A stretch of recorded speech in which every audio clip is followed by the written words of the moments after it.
The Safari Rally is one of rallying's toughest tests, a rigorous mix of big game, rough stages and rugged rocks. It's a rally with unique hazards. The stages are open and anything can wander into the path of the oncoming cars. To warn the drivers, each car has its own helicopter to spot traffic.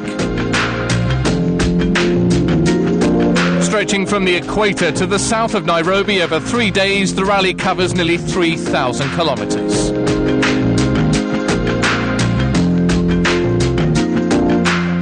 There are 12 gruelling stages.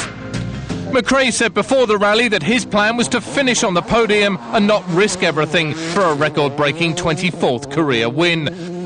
But this is Africa, and there are risks everywhere. Overnight rain made the road slippery, and right by the side of the road, a local hazard, a broken school bus. 150, 6 left over crest, and keep left. Out of sight, Tommy Makinen got the fright of his life when a huge bird flew into his windscreen. But more importantly, he was now leading the rally. Third on the road, Carlos Sainz, now 10 months without a win. Sainz is a Safari veteran, and he knows that anything can happen. We have a buncher. Midway through the stage, he points to the front right wheel. But even before the car has stopped, co-driver Lewis Moyer unstraps the power wrench, ready to change tyres. Skimming like a stone over the puddle, Burns was on course for a fastest time when his bad luck struck again. 40 flat left. His suspension broken, Burns was out of the rally and almost certainly out of the championship race.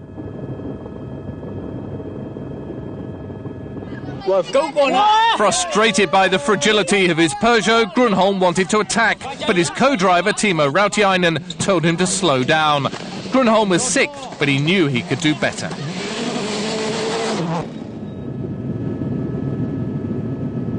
McRae was in trouble now. A bolt had sheared off the steering, and out of control, McRae crashed off.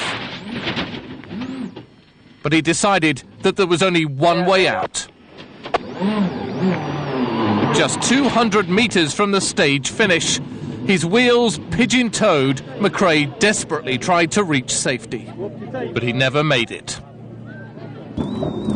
At almost 200 kilometres an hour, Freddie Loix got the shock of his life, lying across the road, Didier Auriol's Peugeot, on its side and ablaze. Loix stopped to make sure they were okay.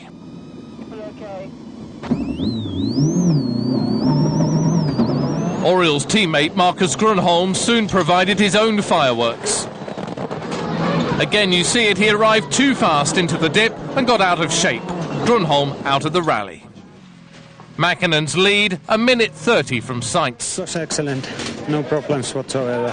Last stage we take a little bit steady at the end because it was so rocky and rough. I didn't like to push too hard because it's always hard for the car. We can keep going, no problem. Day 2, and the rains from day 1 had left the stages smothered in a metre of mud. Makinen was first into the bath, and he took it easy on the year's longest stage. Carlos Sainz started day 2, sensing he could catch Makinen, but Sainz was the first megastar in trouble on day 2.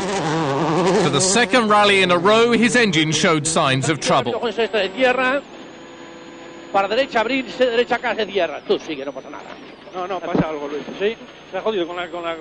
Something is wrong, Pepper. He breaks the news to his engineer, Pepper. Oil pressure. With Sainz out, Harry Rovanperä moved up to second in the last remaining Peugeot. But twice the Finn fishtailed off the muddied lake into the bushes.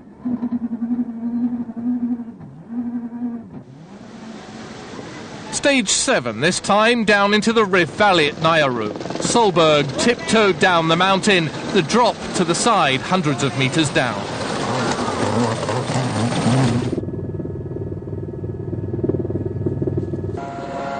Fourth was Armin Schwartz in a Skoda.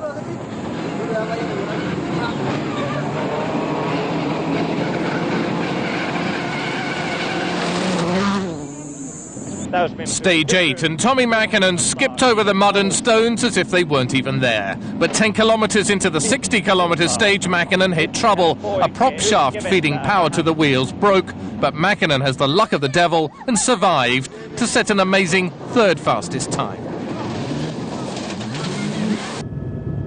Harry Rovanperä in the Peugeot and a master in car control. 300. Just when he had a chance to catch Rovanperä, Solberg's suspension broke.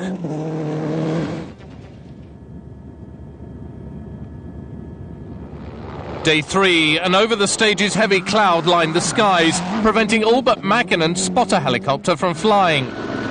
A new turbo gave the Finn a real boost. He set a blistering pace, even though this time over Alta Pesi was a lot rougher than day 1. Without a helicopter, Rovanperä backed right off. Hitting a truck or a cow would damage more than just the car.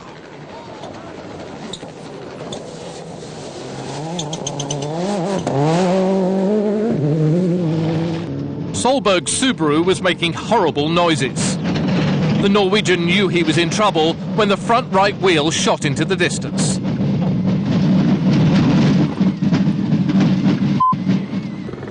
Midway through the stage, Schwartz's heart leapt into his mouth as out of sight he almost had a collision with another vehicle.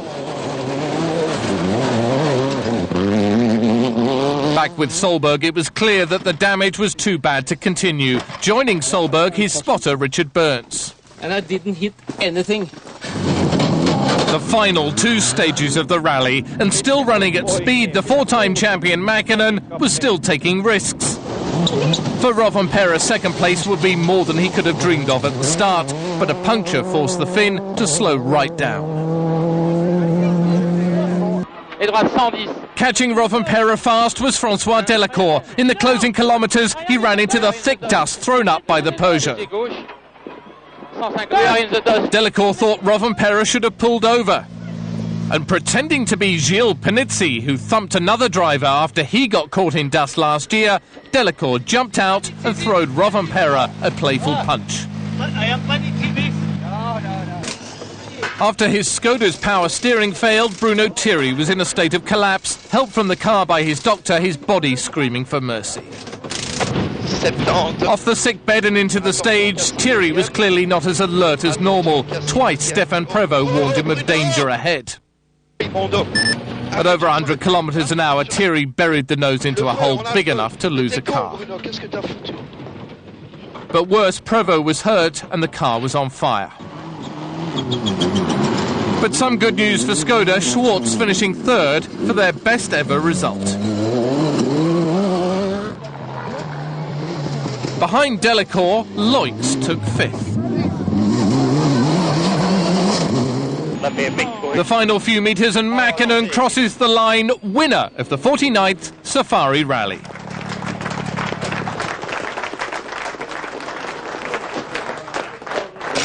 It was a good rally for us, no bigger problems whatsoever. And so finally Michelin made incredible work. We had no tire problems at all, and car was working well. Just 15 finishers from 41 starters.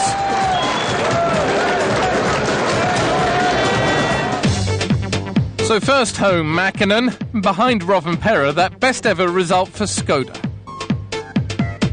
Mäkinen's win puts him 10 points clear of mcrae, and Rovanperä edges ahead of Burns.